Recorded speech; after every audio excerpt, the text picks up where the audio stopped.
क्यों भगवान शिव को प्रिय है बेलपत्र और क्यों बेलपत्र ही चढ़ाया जाता है?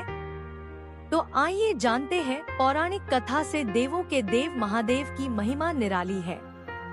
अपने भक्तों पर विशेष कृपा बरसाते हैं। उनकी कृपा से साधक की हर मनोकामना पूरी होती है। साथ ही जीवन में खुशियों का आगमन होता है। इसके लिए साधक श्रद्धा भाव से सावन सोमवार पर भगवान शिव की पूजा करते हैं। साथ ही सावन सोमवार का व्रत करते हैं। हर वर्ष आषाढ़ पूर्णिमा के अगले दिन से सावन महीने की शुरुआत होती है। यह महीना भगवान शिव को समर्पित होता है। विष्णु पुराण में निहित है कि आषाढ़ माह के शुक्ल पक्ष की एकादशी तिथि से जगत के पालनहार भगवान विष्णु क्षीर सागर में विश्राम करने चले जाते हैं। अतः सृष्टि का संचालन भगवान शिव करते हैं। इस अवधि में देवों के देव महादेव और मां पार्वती की पूजा की जाती है। भगवान शिव महज जलाभिषेक और बेलपत्र चढ़ाने से प्रसन्न हो जाते हैं। लेकिन क्या आपको पता है कि भगवान शिव को बेलपत्र क्यों पसंद है और इसकी कथा क्या है? आइए जानते हैं। कथा शिव पुराण के अनुसार चिरकाल में भील नामक एक डाकू था जो परिवार के पालन पोषण के लिए चोरी करता था। एक बार भील डाकू सावन महीने में राहगीरों को लूटने के लिए वन में चला गया। इस समय वह एक वृक्ष पर चढ़कर ताक में बैठ गया। हालांकि दिन में एक भी राहगीर उस रास्ते से नहीं गुजरा।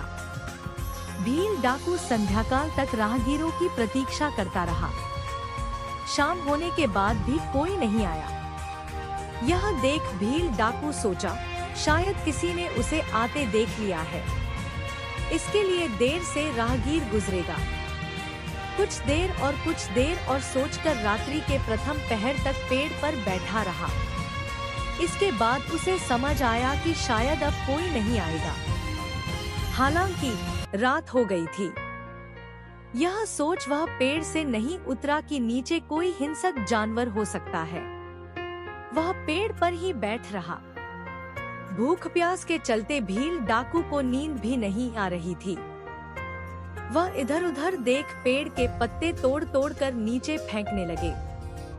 साथ ही रात्रि भय से बचने के लिए शिव शिव कर रहा था। नीचे पूर्व से शिवलिंग था। वह वृक्ष बेल का था। अतः बेलपत्र शिवलिंग को अर्पित हो रहा था। भील डाकू की भक्ति से प्रसन्न होकर महादेव प्रकट हुए। भगवान शिव को देखकर भील डाकू प्रसन्न हो उठा। उस समय से भील डाकू भगवान शिव की भक्ति में लीन गया। साथ ही गलत आचरणों को भी त्याग दिया। कहते हैं कि भगवान शिव की भक्ति से भील डाकू को मरणोपरांत शिवधाम प्राप्त हुआ।